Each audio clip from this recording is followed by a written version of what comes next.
Hi, everybody. Good evening. Welcome to Evoke Therapy Programs broadcast. It's Monday, October 21st, 2019. I'm very excited about tonight's broadcast because it's something that's really fresh and near and dear to my heart. I'm going to talk about this idea of an inner child, what that means, what we mean when we talk about that. I think it can sound to a lot of people like psychobabble or like some kind of new age idea that's not very relatable or that doesn't really have any weight to it. But I think it's a very easy concept, a very easy thought experiment that we can use that gives us a lot of insight. And I've just finished running two intensives, and inner child work is something substantial we do during our intensives. And so with that recent experience, I want to bring to you some of the lessons that I see so many people having as they participate in inner child exercises and meditations. So, very simply put, the idea of the inner child is a model for understanding your history, the impact of life's events, your relationships, and the needs that still drive your current day behavior. So we go back in time and imagine. It's just a thought experiment. What would our young person think and feel and say? What are they doing? What's happening to them? And if we can imagine in this thought experiment, if we can imagine externalizing them to be their own person, then it can free us up a little bit to say things that we might not otherwise say or imagine. So it's just a model. It's just an exercise. But in my own experience personally, and watching thousands of people doing it professionally, I found it to be a very profound experience. So let's talk about this thought experiment. If you were to go back in time, and I think about time travel, if you could show up on the playground of your young inner child, I personally like to think of somewhere between the age of 4 and 5 and 12. Really, we're talking about anything that you would identify as childhood or a formative time in your life. If you could go back in time, travel back in time, and sit across from your younger self, these are the kinds of questions or wondering that I would encourage you to explore. How does he, she, or they feel? What's the emotion that they're expressing in their circumstances? Imagining them in a classroom. Do they have academic trauma? Do they have a learning difference? Imagining them in their family. Are they alone? Do they have special bonds? Is one of the parents in the family somebody that they feel very connected to or somebody that they're afraid of? So we start to imagine what's going on for them. How do they feel about themselves? Do they feel good about themselves? Do they have a voice? Are they ashamed of who they are? Have they been told that something about them is unacceptable? Some aspect, some hobby, some feeling, there's no place in it in the family, in their life. What do they need? This is a really, really tough one. And I want to say this at the outset of this broadcast. It's taken me a long time, a lot of years, a lot of practice to really hear what my younger self has to say. To really hear, and for me, I always think about 8-year-old Brad, to really hear what 8-year-old Brad would need and have to say. How did people respond to their needs? Were people, like in my case, unavailable? Being raised by a single mother who was overwhelmed by all that she had to do for us, she was often unavailable to us. And so I was left to fend for myself. In fact, if I expressed my needs too earnestly, not only was I shamed and put back into place, but it was a real threat because my mother would withdraw because I was just another burden on her. And that just happens to be my experience, not having a father in my life. What meaning did I make out of that as a young child? So how do people respond to needs and feelings? I've shared this many times, but the word that my mother often used to describe me as a small child was melodramatic. And I think that was just her way of displacing her feeling of inadequacy, of being able to respond to me. I had two brothers. She was working full time or more than full time at minimum wage, and anything that I expressed above and beyond my very basic needs triggered a sense of inadequacy in her. So how did people respond in my environment? How did my brothers respond? How did teachers respond? What are my traumas? What are the traumas that your 8-year-old, your 5-year-old, your 12, your 13, 14-year-old person experienced? Was there a death or a loss? Was there divorce? Was there substance abuse? Was there anger? Was there an autocratic parent? One that was very reactive? Was one parent very neurotic and anxious, and did that make you feel unsafe? So what were the traumas? Were there peer traumas? Like I said earlier, were there academic traumas? We're learning so much with our new consultant, Sanford Shapiro, that we brought on to see how much is co-occurring with learning differences, learning disabilities, and trauma for children. So sometimes it's not in the home, but outside of the home. Did they get bullied? Were there physical differences or limitations? So what are their traumas? How did they express their needs? This is really where the rubber meets the proverbial road, where we start to say, did they express them? Were they able to express them directly? Obviously, if they did express them directly and they were responded to adequately, then there's less trauma, less work to do there. But if they were shut down, dismissed, erased, even responded with anger or derision, like in the case, like I said, of my own childhood, where my mother said that my needs were ridiculous and I was exaggerating, then the child goes inward and either becomes depressed or anxious or acts it out in some other way. So we start to think about the symptoms, the defenses, the maladaptive behaviors as expressions of these needs that weren't met or weren't welcomed. Who are the significant players, people in their life, and what is the impact on those relationships? This can go to resource also. It doesn't have to be just trauma. Oftentimes when I'm having people go back in time, they'll identify a grandparent who saw them, an aunt or an uncle, ideally a parent, sometimes a sibling who saw them, who was there for them, who was a mentor, who responded with a nurturing response to them. So who were these people in their lives? Was life as a child unpredictable? Did you not know who was going to come through the door? Was there a gambling issue, an alcohol issue? Was there infidelities? Was there domestic violence? Did I've heard people describe hiding in their bedrooms. I've heard people who experienced sexual trauma from family members or from people in the church or outside of their family, and how that impacted them, what meaning they made out of it as a child, and how, while they've learned to function relatively well as adults, they carry that scar around with them for decades. And then this work is an attempt to kind of cleanse that scar, to look back at the wound fresh again. What are the messages that you believed about yourself? Did you grow up thinking you were selfish, that you were stupid? Do you have this is a really important point, not only for us as children, but as we think about ourselves as parents, and I'm going to make that transition as we go.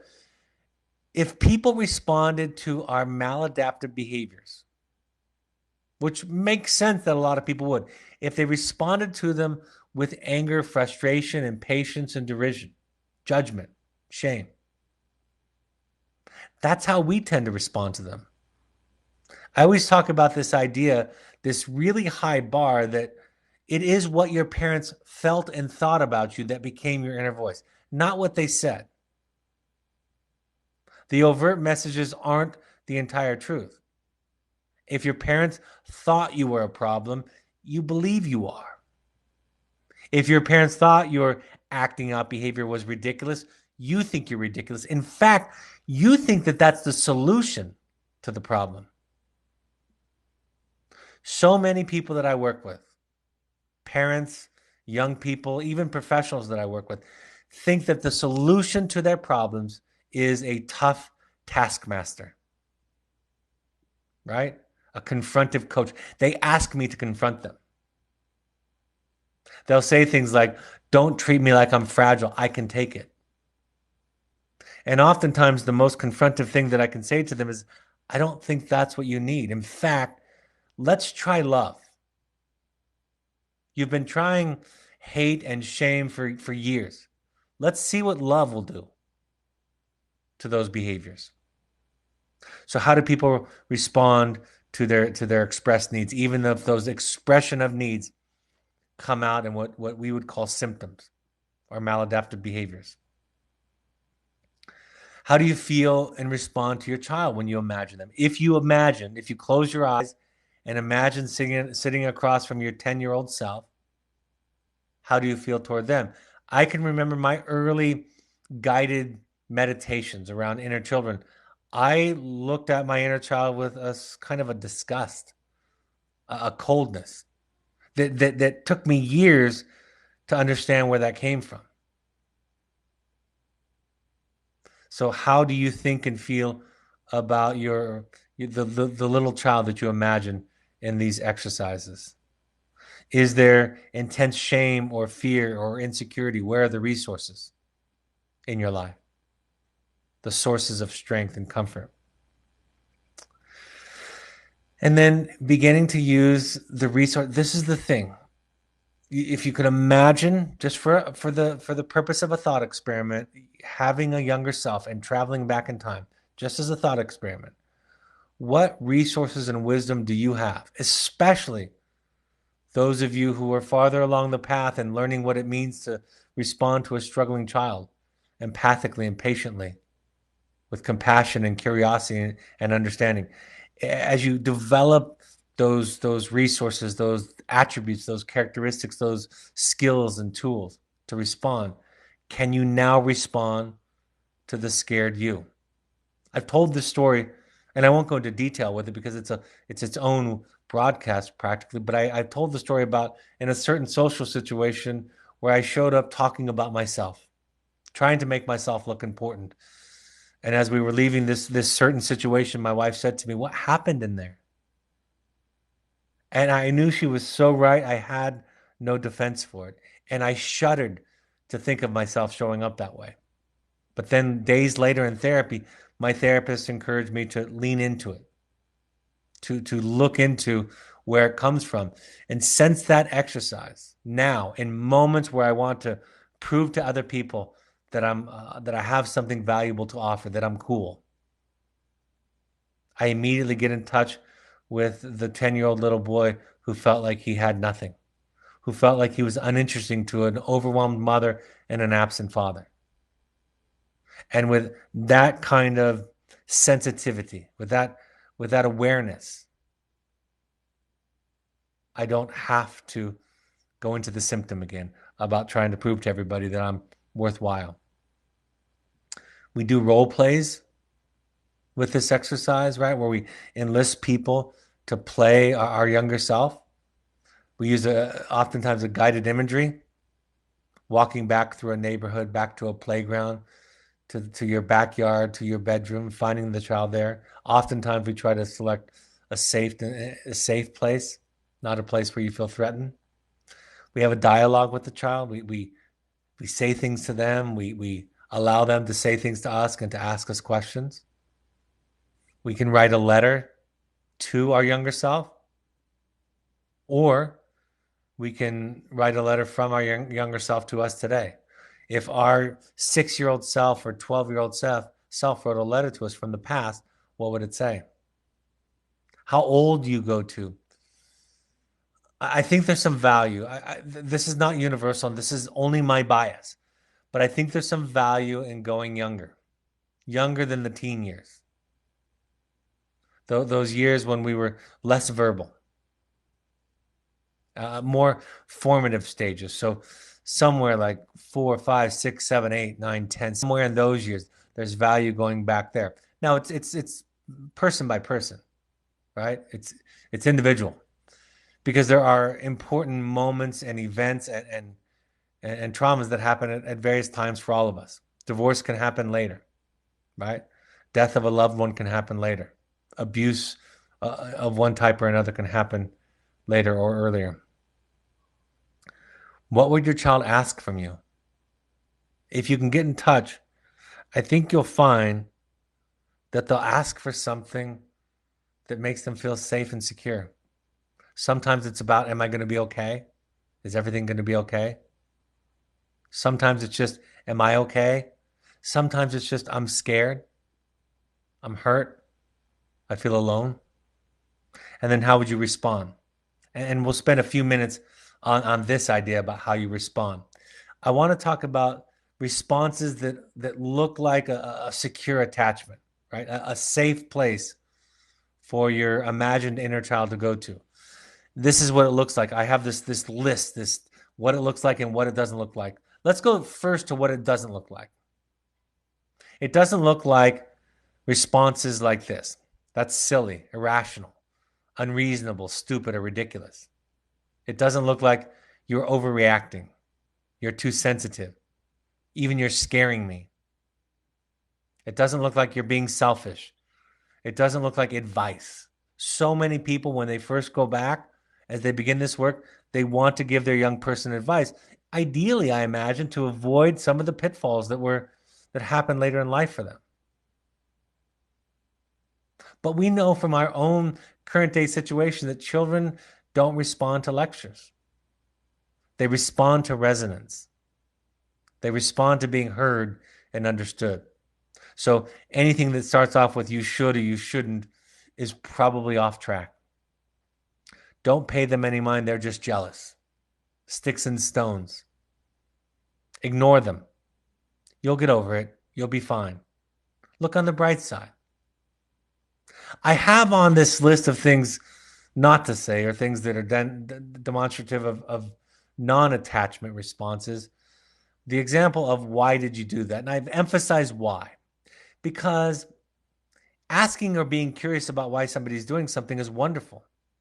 But oftentimes we use the word why as derision. Why did you do that? My wife will remind me when I'm shaming our children, she'd say, Brad, when you say to the child, why did they do that? You might as well say, why did you do that, you idiot? Because that's what it sounds like. So in my moments of impatience and anger and frustration, why doesn't mean why. Have you tried this? Going to solutions is not an attachment response, at least not early on. I put these next examples on here because these can even come from professionals. That's just your depression. That's just your insecurity. That's just your anxiety, your narcissism. That's just your defense. You're just justifying or rationalizing. Right? We can hide our derision behind diagnostic language, but it's the same thing. The shift is from trying to fix the problem to trying to understand the problem. So let's talk about what it looks like if we're in that mode of understanding and hearing and resonating. Thank you for telling me. Somebody comes to you and tells you something hard, a child, consider the idea of saying to them, thank you for telling me. Tell me more. I appreciate knowing. I'm glad you told me. Thank you. That sounds really hard. I'm so sorry. I'm here. I'm listening. You're not alone. That makes sense. And is there anything that I can do? Do you need something from me? You must have a good reason. I want to understand what's going on for you. What can I do to support you? And maybe the penultimate is, I can relate. So when we respond in those ways that all don't go straight into solving, we provide a safe place for the child. But so many people I've watched, and I'm surprised by this because I'm surprised that this is the response because it seems so obvious for so many people how to respond to a little child. You know, Thich Nhat Hanh, the Buddhist monk and teacher, says, respond to your depression and your anxiety like you would a little child, saying, dear one, I am here for you. So many people, even high-functioning people, are so afraid to let go of shame. They're afraid that if they don't have shame, that if they don't kick themselves in the pants, that's what they really think they need. That if they don't kick themselves in the pants, they're going to spiral out of control.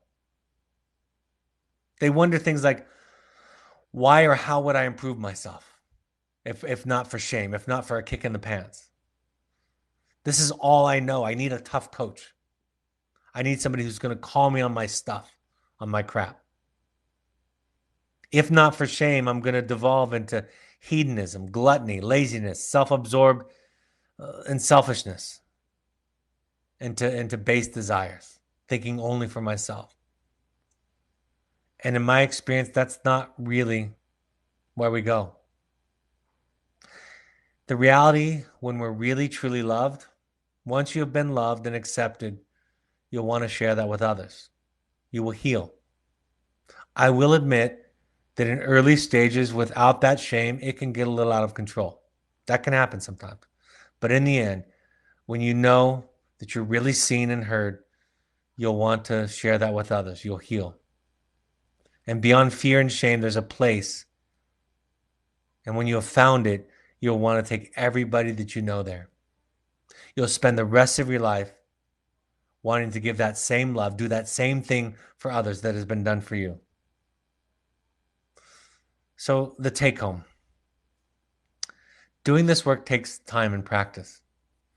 It won't be your first exercise or your first book by John Bradshaw, one of the people who made this idea of the inner child famous. It won't be that. It will take time and practice. It takes months, if not years, of therapy to get in touch with your younger self. Your inner voice and acting it out on your struggling child. See, if we can learn to respond to our own inner child, then we can respond to our struggling child in life, the children that we're raising ourselves. And how you respond to your inner child is, in a way, a mirror of how you're going to respond or how you do respond to your child. And so what I mean is your ability to develop compassion with yourself will lead to more compassion with others who struggle. That is my experience as a person and a therapist. The relationship that we have with ourselves, the problems that we have with other relationships, there's a connection there. The relationship we have with ourselves essentially is the template for all our relationships. And so when we're struggling with a child with a mental health issue or an addiction issue, it really starts with the relationship with ourselves. And by the way, the research proves it. Attachment theory proves it. If you want hard data and strong conceptual language around this, read the book Parenting from the Inside Out by Daniel Siegel and Mary Hartzell. It's a strong, strong text that shows how brain research bears this out. The extent to which we've resolved and healed and done our work, finished our business with our childhood, is the extent to which we're able to provide our children with a safe place, a safe, secure attachment, which is the best predictor for resiliency. People ask me all the time, how do you do this? You've got to find somebody that can see you. And not all therapists are able, willing, inclined to see you. And the reason is because they haven't done the work. It's not their fault. They went to school, they got their degrees, they've read wonderful books, and they think that their job is to go out and fix people. It makes sense. And those skills, those tools, those theories, those are all extraordinarily helpful. But the base, the foundation of that house, if you will, is the relationship between the therapist. If the therapist has judgment or derision or impatience with the client, that's going to be unconsciously communicated. So you find somebody that can see you, that's not in a hurry for you to get better, ironically, that's not going to fire you because you're not getting better, that's not going to graduate you because you've healed or gotten better. They're going to be there for you. And you'll have this experience. I think oftentimes therapy begins when we're sick of hearing ourselves talk, when we're tired of ourselves.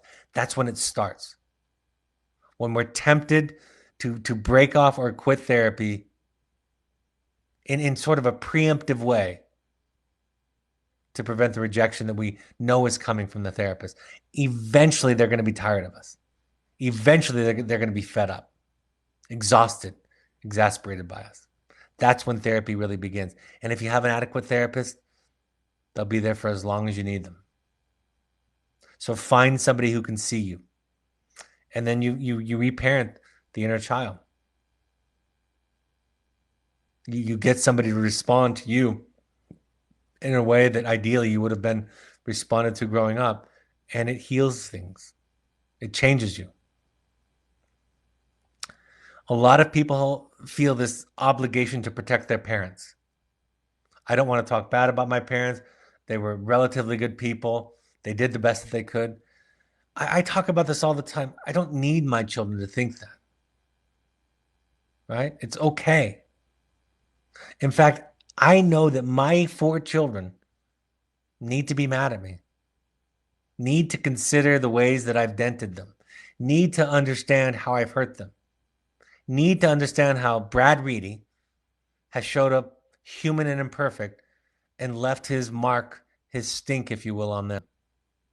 And there's a risk to when I see people doing role plays with their family of origin, with their father, their mother, and they're constantly understanding the parent, I ask the question. I become very curious and suspicious of the idea that there was a rule in the family that mom and dad were to be protected. In fact, I posted something about this. There's a great quote that I read the other day that said, "Your healing," this is a great quote, "your healing will expose the emotional immaturity of your parents. Your healing will expose the emotional immaturity of your parents." And somebody wrote back and said, "Hopefully also you'll have compassion." And of course that comes with healing.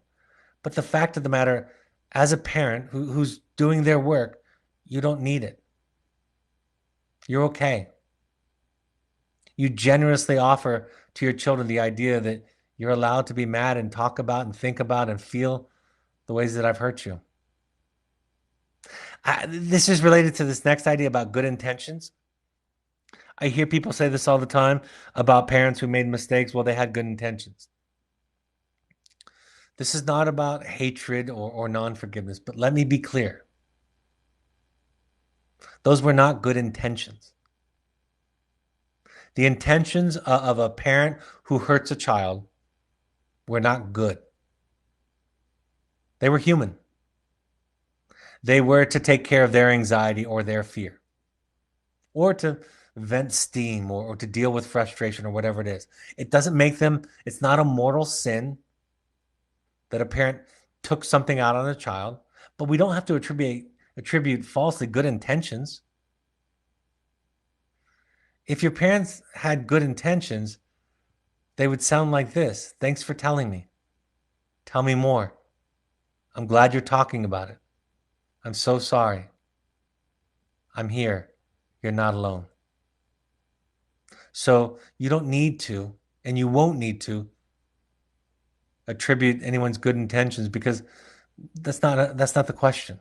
If my children were to walk in the room right now and talk about ways that I've hurt them, I wouldn't need them to say, "But I know you love me, Dad," because I know I love them. And I also know that I imperfectly hurt them many times and will still.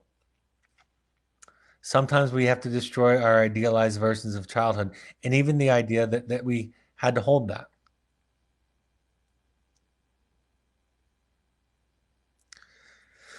We fear that if we do this work, many parents fear that they're going to, again, stay stuck and stagnate in this blaming victim stance position. That's not my experience. In fact, I see people get more stuck in the victim and the blaming stance when others in their life get invested in the child or person getting over it. Let me say that again. In my experience, people are more likely to get stuck in blame and victimhood when others in their life, particularly in this example, their parents, are invested in the child getting over it, moving past it. Ultimately, this is about honoring the coping mechanism, the defenses, the symptoms that the child used to deal with the dilemma of living. Even though those symptoms might not work anymore, it might be backfiring, that might be costing a great deal in our current day life and functioning, to honor and understand what they were, where they came from, and what they were protecting. And it is in that kind of compassion and understanding, not in a butt kicking or calling somebody on their crap, that in my experience as a person, as a client, and as a therapist, the true healing occurs. All right, I've kind of finished the topic. I'm happy to take any questions that you might have, any comments or questions. And if you don't have any right away, I'll go to upcoming announcements, and then I'll pause again in coming up. I'll be in Chicago October 27th at 4:30 to 6:30, in New York on November 4th from 7 to 9, and in the Los Angeles South Bay area December 1st, 3:30 to 6:30 p.m. Please RSVP to melanie@evoketherapy.com for questions or more information. If you want to do a deep dive into this work, we've just opened up a new intensive in December. October and November are full. So we have a brand new one in December. So if this stuff intrigued you at all, this is the work of the intensives. So email intensives@evoketherapy.com to find out, or go to our website to find out about the new dates in December that have just been released. Pursuits trips are adventure trips for families, young adults. Think therapy, light, or sober fun. We ask all current parents to go to 6 12-step support groups, any combination of Al-Anon, CODA, Families Anonymous. Adult children, it's a great organization to go to understand what kinds of maladaptive messages and patterns and roles and rules were in your family growing up. Associated with adult children of alcoholics, but really can apply to lots of different families. Alateen is for teens. RefugeRecovery.org is a support group you can go to that helps that helps in similar ways, but it's Buddhist inspired, less emphasis on a higher power than the 12 steps. NAMI.org, the National Alliance on Mental Illness, is a place you can go to get information, resources, and classes for free. You can follow us on social media. All of these broadcasts are available in your favorite podcast app on an iPhone or iOS device. Find us on the podcast app. On an Android device, use the SoundCloud app, or on your computer, go to soundcloud.com. On Twitter and Instagram, you can find Evoke Therapy programs using the handle @EvokeTherapy, or you can find the Evoke Intensive Summit Lodge using @Evoke Summit Lodge on Instagram. On Facebook, you can find Evoke by searching Evoke Therapy programs. The Alumni Foundation, by the way, we need more board members. If you have any interest in giving back, go to the Facebook page for the Alumni Foundation by searching Evoke Family Foundation. Go to our Evoke blog on our website for new content each week. My book, The Journey of the Heroic Parent, is available on Amazon. Also, Audible and CD purchases are available there. If you go through the Parent Alumni Foundation book page to buy your books, a percentage of the proceeds goes to help people who can't afford therapy. That's what the foundation does. Are there any live questions that people want to submit before I wrap up this evening? Again, folks, I know this can sound kind of new agey and fuzzy and therapy psychobabble. It's just a thought experiment. It's just imagining what it felt like, remembering. And some of these exercises really allow us to feel things that sometimes traditional talk therapy doesn't access. So I hope this is beneficial. Thank you for your work. Thank you on behalf of your child for attending these broadcasts, for listening to these podcasts. It makes a big difference. In my experience, along with making sure your child is safe and getting the treatment they need, it is the most important thing you can do to contribute to your child's long-term health and well-being. Not only does it help you in your life, but it helps them. I'll announce the next topic tomorrow, and I will be talking to you all Thursday evening, this Thursday, October 24th at 7 p.m. Mountain Time. Take care, folks. Thanks for joining me. Have a great evening. Bye-bye. Talk to you Thursday.